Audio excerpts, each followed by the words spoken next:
M. Night Shyamalan is a director that a lot of people have very mixed opinions on. They were really high on his movies in the late 90s to early 2000s. However, he's more likely to leave a sour taste in your mouth than have you talk anything nice about him. My name is Adam of Adam Daily Live, and today I'm going to do my best to give you guys what I truly think are the correct order to rank all 13 films in the M. Night Shyamalan filmography. That's right, he has directed 13 films, from Praying with Anger that came out in 1992 to Glass in 2019. The Sixth Sense wasn't his first film. He's directed 2 films before that, so those 2 films will be in this list as well.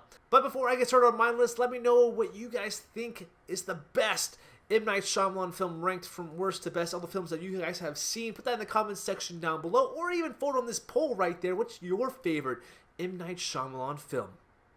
Without further ado, let's get started with my number 13. Number 13, After Earth. A movie with great premise and ideas, however it comes across as a very bland science fiction film. Has uncharismatic performances from Will Smith and Jaden Smith. This father-son dynamic does not work in this film. Maybe it works in real life, who knows. However, having this post-apocalyptic world, sort of, where humans are not living on it anymore and it's being taken back over by the natural resources that Earth has, and they crash land on it. You think something interesting or even epic could happen on this in this movie. However, nothing comes to fruition, and I'm just left bored. Number 12, The Last Airbender. The movie most likely to fall at the bottom of your list. However, I'm giving it the slight edge over After Earth for the simple fact is my brother auditioned for this film. Based off an awesome source material of Avatar: The Last Airbender, a very beloved anime series. However, it takes all the source material and definitely whitewashes it for no good reason. This is where whitewashing in Hollywood have truly became evident. They get Caucasian actors to play these roles that should be cast by Asian actors. Has some decent special effects, I'll give it that. However, the story and the characters are all bland and dull. And there's nothing really of value for me in this film. Yes, you might enjoy it, but not in the good way. Number 11, The Happening. M. Night Shyamalan journeys into the R-rated feature films now and gives us one of the most unintentionally funny comedies of all time. Yes, the Killer Trees movie. What could be described as an environmental disaster film is more likely just a disaster. Some really wooden performances, and I do mean the pun there, by Mark Wahlberg. It's a great cast with Wahlberg, Zooey Deschanel, and John Leguizamo. However, with laughably bad dialogue, no actor knows what they're doing, and are they supposed to laugh? Number 10, Praying with Anger. M. Night Shyamalan's directorial debut sees him write, produce, direct, and even star in this film about an American who is sent to India in a college swap program where he has to battle differences in their culture and learn the rules and kind of find himself in this film. It has some great ways to tell a story. It has some decent acting where Shyamalan, you can tell he is gifted in the acting genre. However, it is clearly his first film.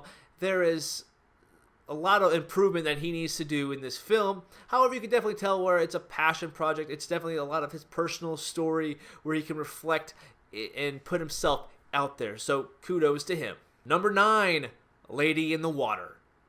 Shyamalan journeys into the fantasy genre where he tries to give us a film on par to the likes of Lord of the Rings. However, this film about an apartment building having this mythical creatures surrounding it and even having to protect them. A movie you could truly believe that Shyamalan is buying his own hype as the next Spielberg, Alfred Hitchcock type director.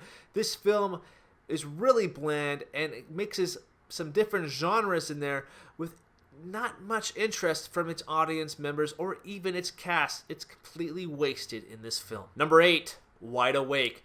M. Night Shyamalan's second film that he's directed came out in 1998, starring Rosie O'Donnell, Dennis Leary, and it's about a kid in Catholic school. And of course, there's a bunch of hijinks that happens with this kid. And it's a good kind of coming-of-age movie, questioning faith in life and everything. And it's a very enjoyable film with good performances all around. And seeing kids say stuff that they're probably not supposed to say, or having you explain things in a way that kids aren't going to understand is very kind of weird. It's definitely one of the films that feels completely different than any other Shyamalan film. There's no twist endings. It's just a straight thought-provoking film that is very enjoyable if you ever get to see it. Number 7, The Visit. Shyamalan has to reclaim his name after tarnishing it quite a bit with The Last Airbender and The Happening. This is a good step in the right direction, and very smaller film about some kids that go visit their grandmother. Has a twist that I didn't quite see coming. And I actually really enjoyed this movie. I thought it was a pleasant surprise, considering I'm not a big Shyamalan fan, but this film had some really good things going for it with some creepy grandparents. Number 6, Glass. The newest film that's probably the most anticipated film in M. Night Shyamalan's filmography. However, even with a great performance from James McAvoy and Samuel L. Jackson, we get kind of a borderline sleepwalking Bruce Willis. Is he good in this film? Is he kind of in this film? However, with a good opening to the film, the third act is a complete joke. Some really bad fight sequences, no big epic conclusion that we thought we were going to get.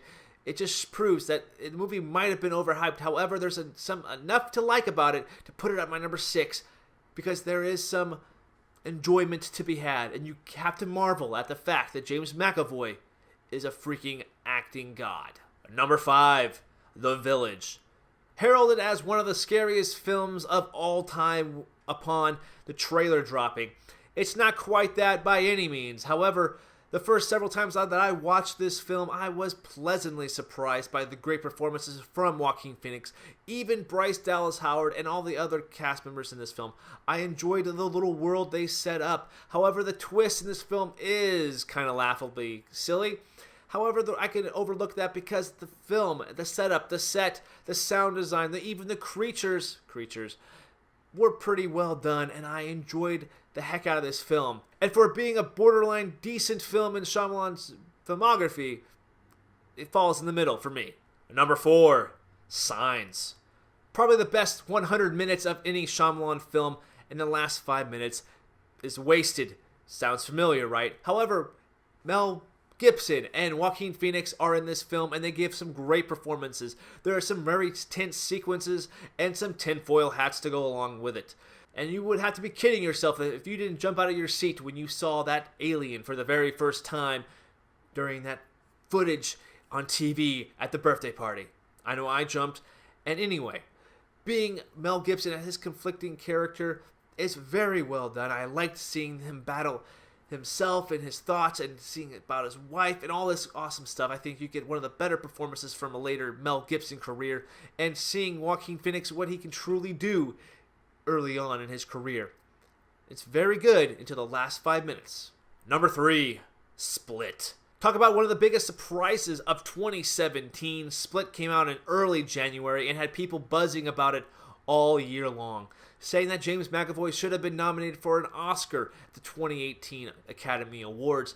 Didn't quite get that acclaim, however, but McAvoy did prove that he can act with the best of them and deserves a lot more love and recognition. We see McAvoy have multiple personalities, and he gives everyone a life and feels real, and it just makes us scared for what's to come at the very end. Anya Taylor-Joy comes back from Witch fame to this film, and a twist that everybody was so hyped when it was revealed. Split is definitely M. Night Shyamalan making a good film. Number 2, The Sixth Sense. The film that everybody thinks was Shyamalan's first film. However, it's the film that definitely put him on the map, giving him a Best Director nomination. Also being one of the films that is spoiled in the most movies of all time with the I See Dead People and what truly that means. The Sixth Sense gives a great performance from Bruce Willis. I definitely can say that. And Haley Joel Osment is amazing as this kid. I actually just watched this several years after it came out, after being spoiled a countless number of times. Heck, I even didn't see the ending coming until after not seeing it for several years because it was already spoiled for me, I finally got around seeing it a few years ago, and I have to say, it's a great film that even after knowing the twist, I didn't see it coming still. And after rewatching it, I love trying to pick up the fact and putting the pieces together so you can pick it up. Anyway, The Sixth Sense is definitely one of his better films. Number 1, Unbreakable. A movie ahead of its time. Yes, we got X-Men at the time. However, comic book movies were not the rage at this early 2000s. However, what Unbreakable does so well, it's effective in being grounded in reality, but telling a superhero origin story, giving us a very compelling character, Mr. Glass, played by Samuel L. Jackson, and I love seeing the contrast between these two characters. I think this has some of the best music of any Shyamalan film. This movie wasn't really liked by critics when it first came out. However, being in the land of superhero films now, you can look back at this film and realize Shyamalan was ahead of its time in a groundbreaking film. It's enjoyable, it has some great moments, some great characters, and it's all around a groundbreaking film. Well, that's how I rank every single M. Night Shyamalan film from worst to best. All 13 films were just ranked, guys. Let me know how you guys think about this video, and what do you guys think of Shyamalan? Which one do you think is his most underrated, and did I get this list right? I probably didn't, but let's talk about it in the comment section down below. Make sure you hit that subscribe button to stay up to date for entertainment, live shows, movie reviews, retro reviews, all that fun stuff. Anything about movies and entertainment, we're going to talk about it on this channel, so make sure you join that conversation by smashing that subscribe button for Adam Daily Live. Till next time, guys, in my Shyamalan, you've been ranked by myself and the internet. I see dead people.